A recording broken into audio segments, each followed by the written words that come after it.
मध्य प्रदेश में आने वाले दिनों में मानसून जोर पकड़ने वाला है और ऐसे में नरसिंहपुर जिले के नर्मदा और उसकी सहायक नदियों के चलते बाढ़ आने की आशंका बढ़ गई है। ऐसे में अगर बाढ़ आती है तो लोग खुद को कैसे सुरक्षित रखें, इसके लिए होमगार्ड के साथ साथ डिजास्टर मैनेजमेंट की टीम भी लोगों से सतर्क रहने के साथ साथ कुछ ऐसे गुर दे रही है, कुछ ऐसे गुर सिखा रही है जो बाढ़ जैसी मुश्किल परिस्थितियों में बहुत काम आने वाले हैं। नरसिंहपुर में नर्मदा तट ब्रह्मांड घाट में तैराकों की ट्रेनिंग चल रही है।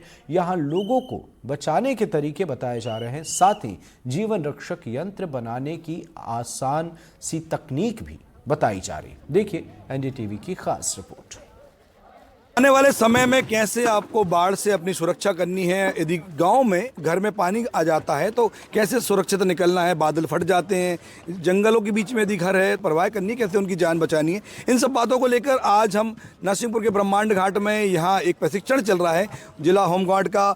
कैसे अपने जान की रक्षा करें इन दौर में, इस कठिन समय में, तो इस आपदा के समय में कैसे अपनी रक्षा करनी है, इस बात के गुर सिखाए जा रहे हैं। हमारे साथ हैं जिला कमांडेंट टीआर चौहान और साथ ही प्लाटून कमांडेंट बीरेंद्र सूरवंशी। हम जानना चाहेंगे किस तरह से ये प्रशिक्षण है, कितने दिन का प्रशिक्षण है, उसकी क्या खासियतें हैं, कैसे लोग अपनी रक्षा करें उस दौरान जब आपके घर में पानी घुस जाता है, बाढ़ आ जाती है, आपके गांव घिर जाते हैं। छोटे छोटे औजार बनाकर, छोटे छोटे यंत्र बनाकर आप अपनी जान की रक्षा भी कर सकते हैं। आपका स्वागत है एनडीटीवी में। क्या कहेंगे, कितनी खासियत है इस प्रशिक्षण की और क्या संदेश है यदि आवाम के लिए जाए? एक तो कहीं ना कहीं बल भी कम होता है, पहुंच मार्ग भी आसान नहीं होते उस दौरान जब बाढ़ आती हैं, तो ऐसे में अपने जान की रक्षा कैसे इंसान करे?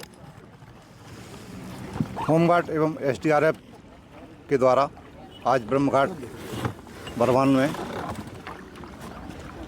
वर्षा काल के दौरान जब पानी अधिक गिरता है या कोई डैम टूट जाता है, उस दौरान जो गांव में, क्षेत्रों में पानी भर जाता है, उस दौरान अपनी सुरक्षा, अपने परिवार की सुरक्षा किस प्रकार की जाए बाढ़ से, उसको उद्देश्य रखते हुए हमारे द्वारा जो दैनिक उपयोग में आने वाली चीज़ें हैं उनका उपयोग किस प्रकार से करेंगे और अपना बचाव करते हुए दूसरों को बचाएंगे, उसका प्रशिक्षण आज हमारे द्वारा जवानों को, होमगार्ड के, एसडीआरएफ के एवं सिविल डिफेंस वॉलंटियर जो अपन अभी बनाए गए हैं उनको दिया जा रहा है, ताकि वो अपने गांव में जाके अपना बचाव कार्य खुद कर सकें।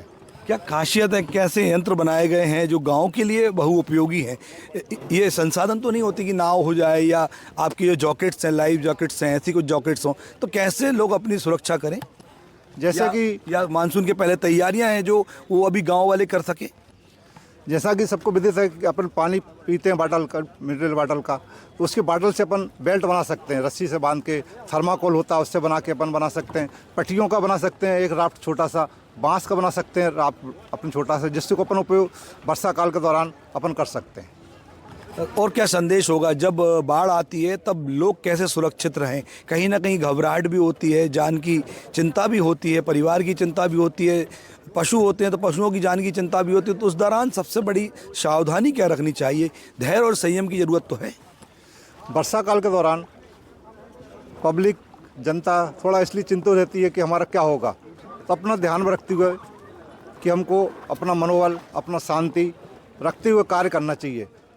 संभावित घटना होती हैं, पर घटनाओं को न ध्यान रखते हुए शीतकालीन बिल्कुल कि यार हमको ये करना, विचार विमर्श करके उसको अपन कार्य करना चाहिए, ताकि अपन उसमें रेस्क्यू कार्य अपन बच सकें। महत्वपूर्ण ये दौर है, ऐसे में क्या संदेश होगा कि कैसे अपनी जान की सुरक्षा करें? चूँकि बाढ़ का जो सत्र होता है वो बहुत ही भयावह होता है। चूँकि नरसिंहपुर जो क्षेत्र है वो बाढ़ प्रभावित क्षेत्र ही है, तो यहाँ पर जैसे ही अतिवृष्टि हो जाती है तो बाढ़ आना संभावित हो जाती है। नर्मदा जी का बेल्ट है, तो इसमें यही है कि जो छोटे रिप्टे वगैरह हैं, पुल वगैरह हैं, उनको पार ना करें, वेट कर लें पानी के उतरने का। और दूसरा कि जब भी कभी ऐसी स्थिति आ जाए बाढ़ की, तो जिला प्रशासन द्वारा जो भी निर्देश पारित किए जाते हैं उनका पालन करें। और यदि कहीं पर बाढ़ आ गई है तो होमगार्ड और एसडीआरएफ की टीम वहाँ पर अवेलेबल होती है, उनको सुरक्षित वहाँ से निकालकर सुरक्षित स्थान पर भिजवा दिया जाता है। तो जब भी बाढ़ की स्थिति हो तो शांति बनाकर रखें और आगामी आदेशों का पालन करें जो भी है, और सुरक्षित रहें अपने आप को। क्या संसाधन अपने पास हैं अभी ज़िले में, और कितनी बड़ी टीम है? यदि बाढ़ की स्थिति आती है तो उनसे निपटने के लिए क्या तैयारियां हैं? अपने पास एसडीआरएफ के 5 जवान हैं और लगभग 50 जवान डीआरसी में तैनात किए जाते हैं बाढ़ के समय पे।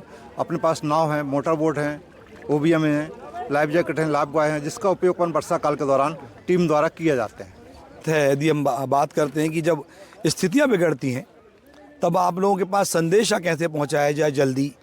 बाढ़ नियंत्रण कक्ष कई बार फ़ोन भी प्रॉपर काम नहीं कर पाते क्योंकि बरसात का मौसम होता है, वहाँ तक का वो फ़ोन की लाइन भी प्रॉपर ना हो, तो कई बार स्थितियाँ बनती हैं कि ऐसा कोई नंबर भी आप बता पाएंगे पब्लिक के लिए जिससे वो आपको फ़ोन करें या मोबाइल पे कॉल कर दें और आप पहुँच जाएँ। हाँ, वर्षा काल के दौरान कोई ऐसी परेशानी आती है या कोई रेस्क्यू करना है तो हमारा स्टेट लेवल का एक कंट्रोल रूम बनता है भोपाल में, और नरसिंहपुर में भी एक कंट्रोल रूम रहता है। स्टेट कमांड सेंटर का 1079 टेलीफोन नंबर है जो टोल फ्री है, उससे आप रेस्क्यू कार्य के लिए बुला सकते हैं टीम को। तो ये बरमान घाट है, बड़ा खूबसूरत एक घाट है, भगवान ब्रह्मा की ये तपोस्थली है और यहाँ पर रेस्क्यू का प्रशिक्षण दिया जा रहा है, किस तरह से बचाव दल काम करता है, किस तरह से आपातकालीन स्थितियों में रेस्क्यू दल काम करता है और आपकी क्या जिम्मेदारियां हैं, कैसे हमें अपनी जान की सुरक्षा करनी है, कैसे हमें अपने माल की सुरक्षा करनी है और कैसे हमें अपने परिवार के साथ साथ सारे गांव की सुरक्षा करनी है और कैसे विपरीत हालातों में उन्हें बाहर निकाल के अपने गंतव्य तक पहुँचाना है। ये सारी चीज़ों की ज़रूरत है। कहीं ना कहीं जब जवानों की टीम आएगी, जब कमांडेंट की टीम आएगी, जब पुलिस की टीम आएगी, उसके पहले प्रशासन की टीम के पहले हमारी क्या जिम्मेदारियां हैं, कैसे हमें इन कर्तव्यों को निभाना है, इस बात के लिए बेहतर तरीके से समझा जा सकता है। नरसिंहपुर के ब्रह्मांड घाट से कैमरामैन धर्मेश शर्मा के साथ आशीष जैन, NDTV। तो अगर आपके गांव में बाढ़ आ जाती है तो किस तरह के यंत्र आप तैयार करके रखें जिससे आप अपनी रक्षा, अपने परिवार की सुरक्षा, अपने गाँव के लोगों की सुरक्षा किस तरह से कर सकते हैं। कुछ ऐसे छोटे छोटे से प्रयोग हैं। ये बॉटल्स हैं जो अमूमन गांव में आसानी से मिल जाती है, बांस से बने हुए कुछ यंत्र हैं, उसके साथ ये पीपा का बहुत अच्छा प्रयोग किया गया है। किस तरह से ये आपकी लाइफ को बचाने के लिए काम करते हैं। हमारे साथ district home guard commandant TR Chauhan है, जानना चाहेंगे कैसे ये चीज़ें बनाई जाती हैं और किस तरह से इनका उपयोग किया जाता है। थर्माकोल का भी हम उपयोग देख रहे हैं। वर्षा काल के दौरान अधिकतर ग्रामीण क्षेत्र में कुछ ऐसे उपकरण होते हैं घर पे जिनसे अपन उनका उपयोग करते हुए अपन खुद की जान और जो ग्रामीण है उनकी जान बचा सकते हैं। जैसे बाटल को, जो अपन बाटल, पानी की बाटल को उपयोग करके रस्सी में कस के उनको बेल्ट बना के अपन कमर में बांध के उसको इस प्रकार से ऐसे कस के तैर के अपन बच सकते हैं। इसको कस दिए सीने पे, ये कस जाएगा, इससे अपन डूबेंगे नहीं। इसको उपयोग कर सकते हैं। जो बांस होते हैं अपने पास, बांस का अपन राफ्ट बना सकते हैं छोटा सा, रस्सी के माध्यम से छोटे छोटे, उस पर बैठ के लेट के जिससे सीना अपना ऊपर रहे, उसको उपयोग करते हुए अपन राफ्ट के माध्यम से इसको ऊपर से लेट जाएगा, पानी में तैर सकता है। ये पीछे बॉटल लगी जिससे कि ऊपर रहे। ये लगा। इसके बाद अपने पास ग्रामीण क्षेत्रों में बाटल होती हैं, वो पीपा होते हैं, टीन के, आयल के, या छोटी छोटी कुप्पियाँ होती हैं प्लास्टिक की, उनसे एक राफ्ट छोटा सा बना सकते हैं। जैसा कि जो दिखाया गया पीपे का, 4 बांस कस के अपन ने इसको सीने पे अपन ऐसे रख सकते हैं, लेट के जा सकते हैं। दिखाओ सीने पे ऐसे करके, ऐसे लेट के अपन जा सकते हैं, पानी में बचा सकते हैं। इसके बाद यदि अपन पास थर्माकोल है, जो थर्माकोल अपने पास रहता है, घर पे आते हैं, उसको अपन किसी बोरी में भर के एक हल्का सा छोटा सा राफ्ट बना लें, उस पर अपन लेट के जा सकते हैं और अपन पानी में बचाव कर सकते हैं।